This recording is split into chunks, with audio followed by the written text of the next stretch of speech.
Welcome to Live from Mars. This is your weekly go-to pop music podcast where we go through the latest and greatest of what's happening in the music industry, New Music Friday highlights, and a deep dive each week.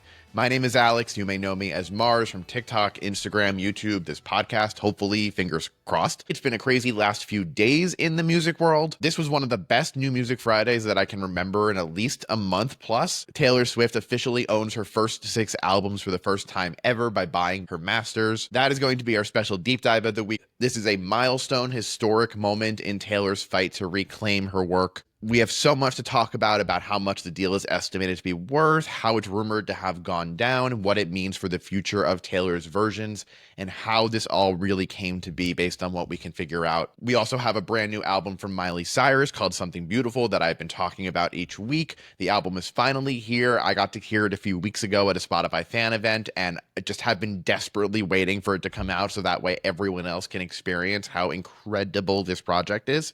We have new music from Addison Rae, Olivia Dean, Tate McRae, Mount Joy, Gigi Perez. There's a bunch of new music that dropped this week. But before we talk about anything else, if you are not already following and subscribed to the podcast, to the YouTube channel, it would mean the absolute world to me if you did. I see these metrics. I see you guys engaging and loving the content, but not all of you are actually following and subscribed. And that is how we get the podcast to grow in popularity. That is how we increase its discoverability on streaming platforms. It is how we get really cool, special, exciting guests to come on. So please make sure you hit the follow and subscribe buttons. And if you are already following and subscribing, first off, thank you. I really, really appreciate it. And if you haven't already, throw Live from Mars a 5-star review if you're feeling that passionate and you really do feel that way. But without any further ado, let's get into this week's New Music Friday highlights because it's one of the most exciting New Music Fridays that I can remember in at least a month plus. Okay, so the big kahuna of this week's New Music Friday is Miley Cyrus's return with Something Beautiful. This is Miley's 9th studio album. She worked with a handful of go-to collaborators, including Michael Pollack, Sean Everett, Jonathan Ratto. I don't know the right pronunciation, but this core team of producers worked on this project. Now, up until today, 4 songs from Something Beautiful have been released, including Prelude, the title track, End of the World, and More to Lose, and now the full album is out. If you've been following for a little bit or you've listened to the last few episodes, I got to attend Spotify's Fan First event where we got to not only hear the whole Something Beautiful album early last month, but we got to watch the entire visual film. Plus, Miley was there for a Q&A right after. I was third row, quite possibly 5 feet from her. It was one of the coolest experiences I've ever had, and I have not stopped thinking about this album since I heard it for the first time, except I did forget melodies and I did forget little things here and there, so I really was excited to get to hear the music on my own with my good headphones, not like movie theater speakers being in the third row, to truly feel this album for the first time, and holy shit, it did not disappoint. You got the love I always needed.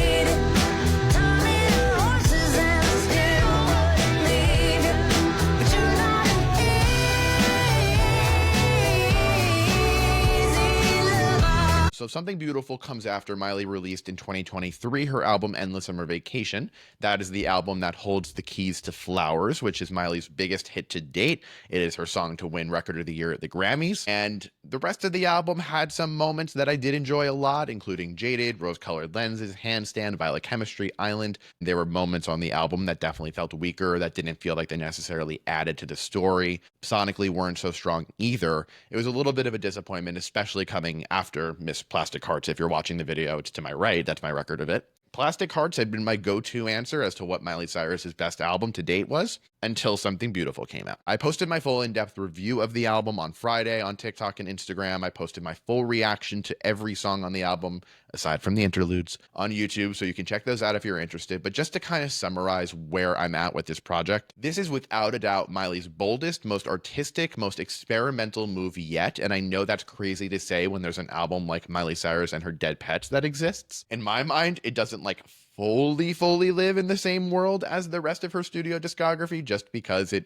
came out on SoundCloud for free and it never had like a proper treatment. But Something Beautiful is truly her best work to date. Like, it is captivating to listen to. It traverses so many different genres. You're getting a taste of everything from pop, disco, funk, trance, dance, alt rock, art rock, glam rock, dream pop. When Miley first announced the album and the visual film, she said she was heavily inspired by Pink Floyd's The Wall, but this time with a little bit more glam and better fashion was going to be something beautiful. And while I don't necessarily see the exact comparison to The Wall, it was clear that this level of artistry was guiding Miley throughout the creation process of the record with her collaborators. Actually, listening to the project, I hear a variety of Miley's influences really coming up to the surface here. On Golden Burning Sun, which is one of my favorite songs on the album, reminds me so much of Dreams by Fleetwood Mac with a little bit more of like a fatalist apocalyptic angle to it. There's moments that feel like Lady Gaga and Bjork. There's a moment that reminds me so much of Britney Spears' In the Zone. That song is called Reborn. It's a huge highlight of the project. That's the one that even like touches trance a little bit. The new single Easy Lover comes after End of the World, both playing into that like 70s, 80s disco synth funk kind of vibe. It's something that I've had stuck in my head since I first saw the movie a few weeks back, and it doesn't disappoint either now having it within the context of the record. The best part about Something Beautiful for me personally is somebody who I vividly remember watching the premiere of Hannah Montana March 24th, 2006 on Disney Channel. I remember it truly like it was yesterday and have since been following Miley's career incredibly closely, to the point that when Miley has been on hiatus and not putting out her own music, I have found artists whose tones remind me of Miley's to hold me over until Miley comes back. The interesting thing about Miley's discography is that this is her 9th album, but she hasn't up until this point, really outside of Plastic Hearts, had a proper album. And if you're a diehard Miley fan, you may disagree with me when I say this. That's fair. Everyone's entitled to their take. A lot of the projects kind of felt like your run-of-the-mill releases from a big attraction pop star, where you have a handful of songs that are primed to be radio hits, that are geared to be singles, that have music video treatments oozing out of them, and then the rest of the album is kind of made up of filler. And that reminds me a lot of like Rihanna's early work, where you had killer hit after hit after hit, but then there are some songs that I don't personally ever return to, that maybe you don't feel like you need to own Rihanna's album on vinyl, because if you're going to have it on vinyl, you probably want to hear like a strong, complete body of work. Bangers, obviously, huge cultural moment. That one really rocked the boat. And I honestly feel like Miley, now over 10 years past Bangers, is still living in the shadow of that moment because, and she explained this in her interview that she did with the New York Times. It was fantastic. I highly, highly encourage you to check it out if you haven't. But she mentioned that she went from being this Disney star that you literally fell asleep watching her on your TV as a kid every night, to then have to go so far in the other direction to show, I am not that Disney star, because Disney stars weren't taken seriously, and I want to be taken seriously and have some fun and make myself known as an artist with my name outside of that Disney childhood shadow, that she's kind of still been trying to get now back towards a happy middle ground for so many years now. This is the first time where it feels like this is a proper body of work. This is a true artistic piece where Miley is taking bold risks with her music choices, with the production choices, with the way that she's delivering her vocals. I have never heard her sound better. And it's crazy because on Plastic Hearts, we were all like, oh, she has never sounded so good. This is the perfect genre for her. It very well may be true still that rock is her perfect genre. But the fact that vocally you have a song like Golden Burning Sun where she's full on belting these crazy notes, and then you have a song like Pretend You're God where she's mixing her falsetto with a lower register harmony that just feels so haunting that your skin is like crawling into itself. It's sickening. It is so good. The highlight of the album for me has to be the production. This is one of the best sounding albums I've heard, and I can't even tell you how long. The choices here are so oddball, but they're constantly keeping you on your feet to truly just expect the unexpected, and that is the thesis statement of the album. Production-wise, there are a few things that continue to run throughout the through line of the project. You have horns and a sax solo, a lot of it coming from Brittany Howard, who's fantastic on this album. You have string sections woven throughout the production across the entire album. You have distortion and crazy grungy synth work, but then you also have the disco side of it, and it just weirdly all fits together in my eyes so well. Some of the comments that I've been seeing in reaction to my reaction and review of the album is that people think the album is boring. I don't understand how you can possibly say that this album is boring. It may not be sonically, it may not be production or genre-wise in your wheelhouse, but this album is so beyond far from boring, and trust me, there are plenty of boring albums out there. I don't think this is one of them personally, but you're entitled to your take. Over the last few days, I've seen the first streaming numbers, and they're not crazy impressive, which is just wild to me because this album is just so good. But also coming off of a single like Flowers, you would have thought that there would be a lot of momentum behind Miley and this era, but for some reason, something has not shaken out correctly. I thought End of the World was immediately going to become a song of the summer contender, and it hasn't done so much yet. It's been a little quiet. I don't really know why, but Miley herself has said that she didn't set out to create an album to have another Flowers. You can't go into creating music with that idea of always chasing a hit because that may not be when the best work comes through. Miley set out to create a project that was so taken back from the constant commercial pressure to truly just make something that she believes in wholeheartedly that sounds like Miley Cyrus. Her personality oozes through this. You feel every ounce of her. So commercially, while Something Beautiful may not be the runaway success of Miley Cyrus's career, it is without a doubt the artistic success of her career.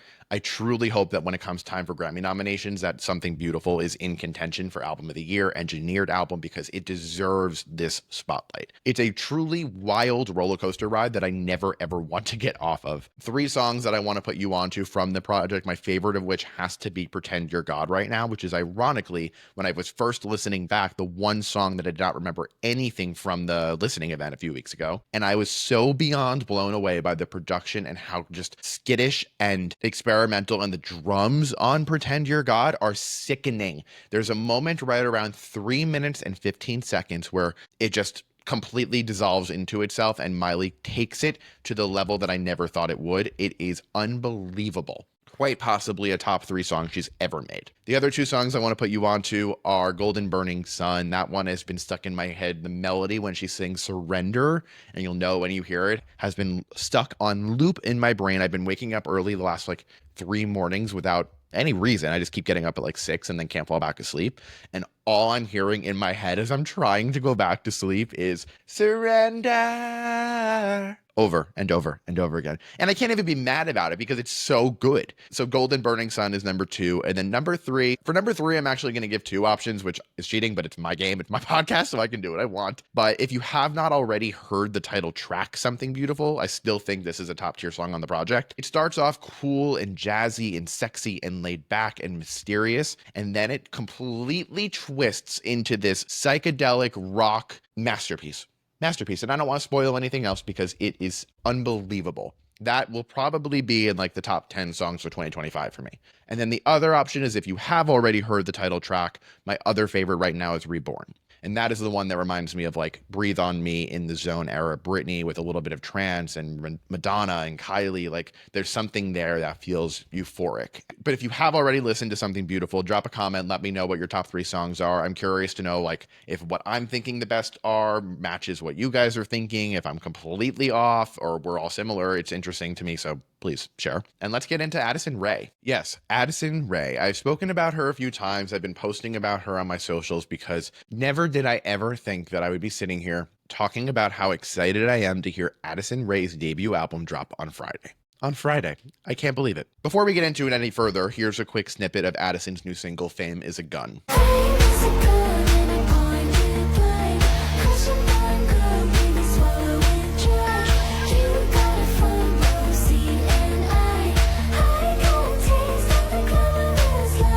I guess to give you guys some background on my perception of Addison Rae, when I first downloaded TikTok March 2020, I was very against even downloading the app because I just associated it with crazy Gen Z dances and sway house and hype this and all that and whatever. Addison obviously blew up on social media during the pandemic as a dancer, as a content creator. She put out her first music back in 2021, I believe, with a song called Obsessed.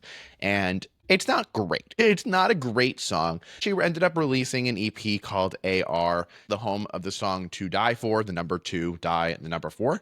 That one is a highlight of the EP. Musically and just artistically, I was not impressed nor convinced by who this Addison Rae character was at the time. I just had associated her as being another online person trying to make it in the music industry because they felt like they could. It honestly reminded me a lot of Kim Kardashian when she put out that song Jam that was just so bad.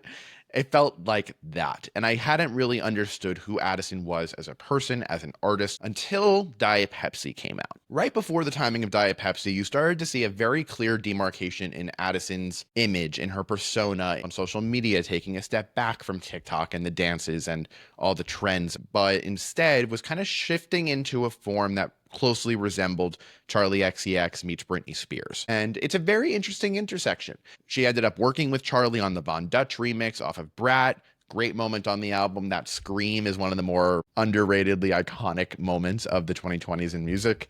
But I didn't really start to take Addison seriously until I heard Diet Pepsi, which is one of the best songs that released last year. It's a Lana Del Rey inspired slow burn of a song that just evokes like euphoric nighttime love and lust and just feeling free. The song performed incredibly well on streaming commercially. It was a huge success. And that is when I started to say, hey, let's actually start paying attention here. She then followed that up with Aquamarine, High Fashion, working with Arca. She put out Headphones On a few weeks back. Great moment that feels again in the lane, in the zone, Britney. You're hearing a lot of that today. But this new single, Fame as a Gun, is the 5th song released off of her debut album. And it may be the best one since Diet Pepsi, I think. Like, this one is just bombastic and pure poppy. I love the way that when Addison's vocals come in, it kind of sounds like she's calling you on a phone.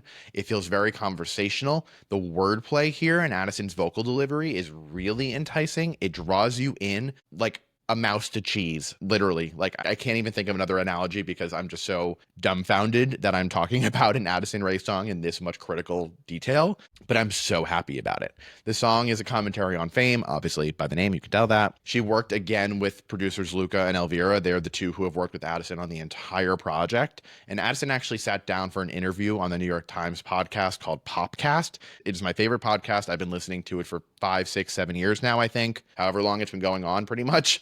The hosts, John Caramonica, Joe Coscarelli, are fantastic. They're so great at what they do. I love watching them. I learned so much from them.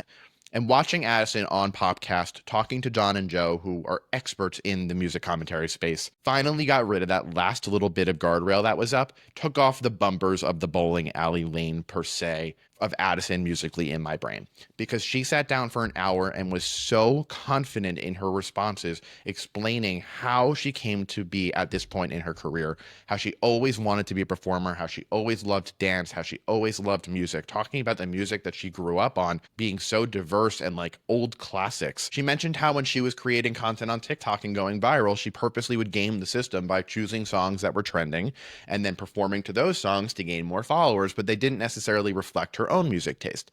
What you're hearing now in the music is reflecting her music taste and where she wants to be as a pop artist. Hearing her talk about this methodology and explaining where her mindset is erased 99.999% of doubt that I have about this being a genuine trek, a genuine venture for Addison. And the music continues to deliver. The music videos are impressive. She has just such like an air of, I know what I'm doing and I'm going to prove you wrong energy around her. And so I'm very excited to hear the rest of this project. I will be surely telling you guys what my thoughts are when the album comes out on Friday. So make sure you're following along for that. I'm sure we'll talk about it in more detail in next week's episode as well. Now, the last of this week's New Music Friday highlights is going to Lorde with her new single, Man of the Year. Here's a quick snippet of it to catch up. How I hope that I remembered my gold chain, my shoulders, my face in the light.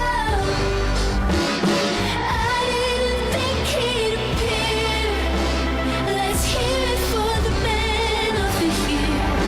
I'm a little torn on this one. I think this song does a lot for Lorde. It's a very important song to her. She explained in an interview how she's been trying to figure out her gender identity over the last few months and year. And the music video for Man of the Year very much depicts a story that Lorde tells where she took her shirt off and put duct tape over her chest and put herself in like baggy jeans, a gold chain, and tried to envision herself as the person that she saw in her head. And I'm so proud of her for having this courage to create a song as vulnerable powerful and revealing and bare all like Man of the Year is. Now, the song itself is very interesting. Man of the Year has a lot more pain in the vocals, and you hear it. You hear her voice actually give out as she's getting towards the end of a line. You feel the emotional weight of the lyrics. You feel the emotional weight of what Lorde is going through, and it's beautifully reflected in the music. It starts off completely stripped back. Man of the Year is way more down and dirty once you get past that slow burn of an intro. It speaks to the intensity of the lyrics.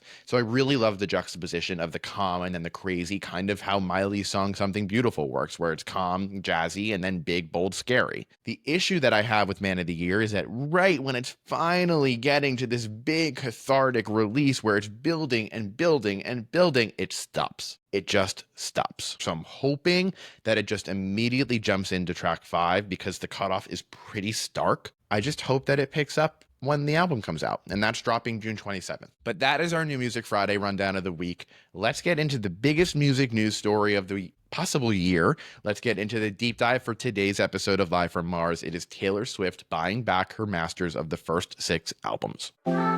So after 6 long years of re-recording 4 of her original 6 albums, Taylor Swift finally gained ownership over her original 6 albums. Her life's work is fully in her own hands. It is the biggest news story of the week. It is one of the biggest news stories of the year, no question about it, after how big and public this whole narrative has been since it originally came out in 2019.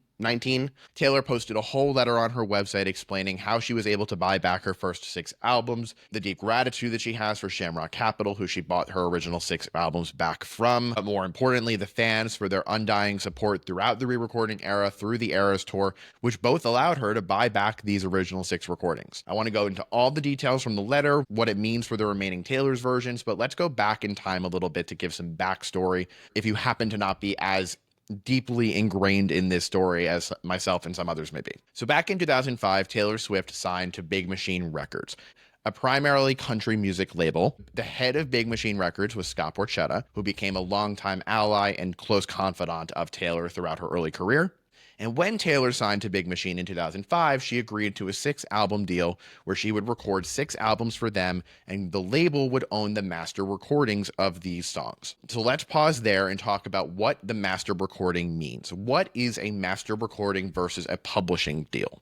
A master recording is one specific recording of a song, and that is the version that we know today of each song you hear when you're on Spotify, Apple, on vinyl, wherever. So for example, Ready For It, the version that is on Reputation on all of these platforms I just mentioned, that is the master recording of Ready For It. The fully mixed, mastered, engineered version of that song. While there's the master recording rights, there's also the publishing rights. The publishing rights is for the composition of the song. What does that mean? The composition of the song is essentially if you printed out the sheet music to Ready For It with notes and scales and the lyrics, all of that, that is the composition. It is the lyrics, it is the melodies, it is how Ready For It goes from an A note to a B. I don't know sheet music well enough to say if that's correct, but the sheet music is the publishing right. Now, publishing rights and publishing deals go to songwriters. So because Taylor Swift wrote every song that she's ever created, every song on those first 6 albums, she was legally allowed to re-record her first 6 albums because she is a songwriter on them, because she owns the publishing. By re-recording each of these songs using that original composition, it would therefore create a new master recording, and that is what the Taylor's Version project set out to do, to create new masters that Taylor would have ownership over each one of these new Taylor Version albums. And the thing that's most interesting about these rights is that it allows Taylor or whoever owns the masters to be in complete control over how the song is used, what versions of it are allowed on which platforms, if a song is going to be used in a movie trailer or in the background of a TV show, or if it's going to be used in a commercial. Those are called licensing deals. And that's kind of how the music industry works. And next week's conversation is actually going to go into a ton more detail on the specifics of this, so stay tuned for more there. Now, fast forward to 2018, Taylor is on the Reputation Stadium tour. She finished her 6-album contract with Big Machine, ultimately signing a new contract with Republic Records, leaving behind Scott Borchetta and her Big Machine days. With this new contract with Republic Records, she would own her masters for every recording that she put out from that point forward. So Taylor owns Lover, Folklore, Evermore, Midnights, Tortured Poets, fully. Now, in the summer of 2019 is when this all really started to come to a head. In the summer of 2019, that is when Scooter Braun bought Big Machine Records for around $330 million. With the purchase of the label came Taylor's masters of her first 6 albums. This was worst case scenario for Taylor, who eventually revealed that she didn't get a fair chance to buy back her life's work, where it was sold out to somebody who has been a major bully, who has managed Justin Bieber, who has close ties to Kanye West, 2 people who are very much part of the Taylor bully narrative. She says that she learned about the deal publicly, just like everybody else did. I don't necessarily know if that's fully accurate because Scott Borchetta and Scooter end up denying that. Her father is involved in the board of Big Machine, so when the sale was happening, he was made aware of it, but I don't know if legally he could tell Taylor. It gets a little fishy, but ultimately it doesn't matter. When promoting Lover in August 2019, Taylor revealed on Good Morning America, when talking about her masters being sold out from under her, that she was going to re-record her first 6 albums to create new master recordings and calling them Taylor's versions, meaning these versions had her stamp of approval, that she would own the masters for, that she would have complete control over, and would give her the opportunity to go back in time, remake these old songs, improve them if she felt like they could be improved, bring her matured vocals into play. But really more than that, it was a way of getting fans reinvested in having these old albums released again. The way that she did that was by A, emphasizing how deeply important this re-recording issue was to her and how much she believes that an artist should own their work. But also, it gave fans an opportunity to have new entry points into becoming a Swiftie, where if you were not alive when Fearless came out in 2008, or you were not a Taylor fan back when Fearless came out in 2008, but you are now, it gave you the chance to relive this era's magic with fans all together with Taylor again for the second time. It's not normal that that happens. It's incredibly rare. The first re-recording that came out was Fearless back in April 2021. Following Fearless was Red in November of 2021. You then got Speak Now and 1989 versions both in 2023. The re-recording era was massive. The re-records were incredibly successful, outselling the originals by miles. Having this be a success opened up the floodgates for other artists. Taylor, being at the top of the game, being the #1 celebrity on the planet, wanted to use this re-recording process as a way of shining light on this fundamental issue in the music industry, that musicians don't own the music they create a lot of the time. And it both allowed and educated other artists to be able to buy their masters, to be able to ensure when they go into a new record contract that if that's an important thing for them, they can go ahead and make sure that that's included. On the flip side, you have some labels actually who, as a result of the Taylor's version success, started putting new re-recording clauses into their contracts to basically say, hey artist, you can't re-record your music for, 25 years after the original comes out. So that way the original is not devalued the way that Taylor devalued her original recordings. But the success of the re-records that came out, bringing new fans into the mix, helped create that Taylor mania that was everywhere in 2023 that led to the record-breaking Eras Tour grossing over $1 billion, becoming the biggest tour of all time. And really, if you think about it, the profit that Taylor made from these re-records that then cascaded into Midnight's success and cascaded into Tortured Poet's success and cascaded into the Eras Tour made Taylor a billionaire and also allowed her to now buy back the masters that were taken out from underneath her for around $360 million. All of this was revealed on Friday after a New York Post article came out earlier in the week saying that there were rumors Taylor was buying back these first 6 albums and that Scooter Braun may actually be the one pushing for that deal to happen. Apparently that was false. It never ended up actually involving Scooter, but Taylor bought back her masters for $360 million, according to Billboard. In the letter Taylor posted, she explained that she now has her complete life's work in her hands, and that includes the original 6 albums, concert films, live albums, photo shoots, music videos, fonts. All of that comes together to create Taylor's complete catalog under her own control. Now, you may be wondering what happens to the last 2 re-records. Are we ever going to get Reputation Taylor's version and Taylor Swift Taylor's version? Especially when fans have been clamoring for Reputation TV for years now, thinking it was going to come out when Taylor first performed I Did Something Bad at the Eras Tour acoustically, or when the new Reputation Gold Bodysuit came out, or even something as silly to imagine that Taylor would announce the most sought-after re-record at the American Music Awards with that lineup. Never gonna gonna happen. Taylor actually revealed in the letter that not only is Reputation TV probably never coming out, she'd only re-recorded a quarter of it. That even though we've heard a snippet of Delicate and Look What You Made Me Do Taylor's versions, the rest of the album had not even been touched because this album was going to be the most difficult to recapture that period in time. Also with the producers who worked on the songs at that moment in time, Max Martin, who she doesn't really work with anymore at all. This was going to be a very difficult one to recapture the exact beauty of the original, and you kind of saw the cracks on 1989 Taylor's version. It wasn't as pristine. There were differences between the original and the new version. In my opinion, for the worse, a lot of them sound a little bit butchered. They're not as strong as the original, so I think this is honestly for the better. But Taylor did say that she finished re-recording her entire debut album and that she loves where it's at. And that is one that, in addition to the Reputation vault tracks that she created, she would love to see come out one day if fans want it. Taylor, fans want it now. So what do I think is actually going to happen at the end of the day? I think three things are going to happen. One is going to be a re-release of Reputation with these vault tracks added on as a deluxe edition. Because think about it, you have Fearless Platinum Edition, and then you have deluxe editions of Speak Now, Red, and 1989. But Reputation never had one, and it always made sense to me why it didn't. Because the whole narrative was that there will be no explanation, there will just be Reputation. The album was released with its 15 songs, and that told the story and addressed the narrative that Taylor wanted to put into play. And it didn't need anything more.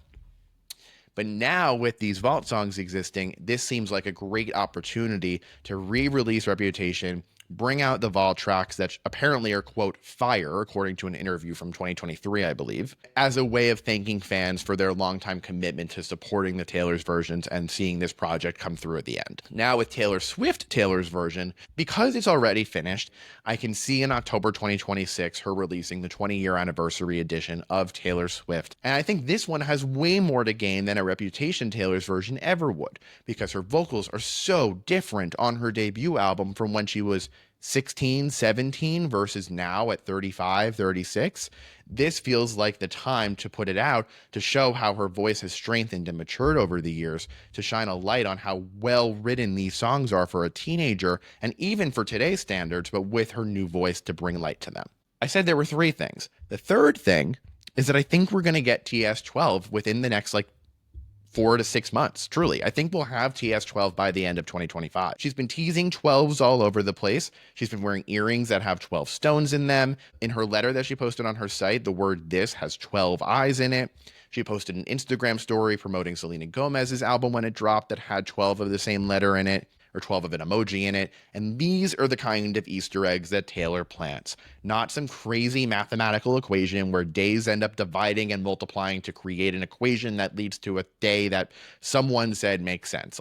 That's not Easter eggs, that's calculus. And what better way to really kick off this new era after the Eras tour came to an end, after the re-recording era came to an end, after Tortured Poets has kind of come and gone. What better thing to do than start a new era with new life brought into it? That is where I'm really paying attention over the next few weeks to see if things start rumbling, because one little thing that I did notice is if you look at the letter posted on her site, there's 2 pages there. The front page is the letter about buying back the masters, and I wonder if that second page is introducing TS12.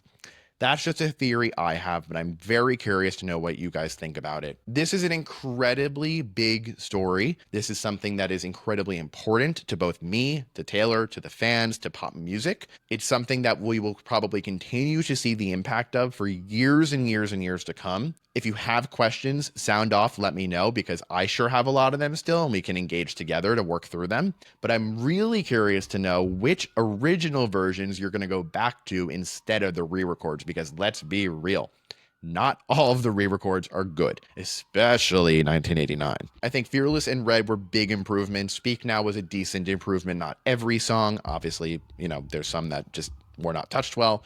1989 is where you really saw the cracks start to come through. So I'm going to be working over the next few days to put together my all Taylor songs playlist and go through and choose the ones that have original and re-recorded versions, which one I want in them. But I'm curious to know right out the gate if there's a re-recorded version that you're going to keep listening to, or you're going to go back to the original of. Sound off in the comments. Let me know. And with that, That is our deep dive into the Taylor Masters saga and our episode of Live from Mars for the week. Before we wrap up, if you're again not following or subscribed to the podcast on Apple Podcasts, Spotify, YouTube, please make sure you do so. If you found this enjoyable and made it to the end, it would mean the absolute world to me. If you're feeling extra generous, throw the podcast a 5-star review on your favorite channel, and make sure you're following on Instagram, TikTok, all of the different places you can find me under @VinylByMars. Twitter too. Twitter's been popping off recently. It's been really fun talking to you guys there. But that is our show. Next week is going to be a really exciting episode because we have a new Addison Rae album. I'm going to the Weekends After Hours Till Dawn tour this week, so if you see me at the show, come say hi. And I have an incredible interview with someone who's very, very impressive coming out on Monday as well. We go into a ton of detail on this master recording versus publishing recording world. He is somebody that you may know from TV. He is someone who is very important in the world of publishing and Sony. I am very excited for you guys to meet him. He is someone who I've enjoyed getting to know over the last few weeks. So stay tuned for plenty more there. There may or may not be Easter eggs planted of my own of more to come, but you'll only see that if you're watching the video. But again, hope you guys enjoyed. Thank you so much for tuning in to another episode, and I will see you all next week on Live from Mars.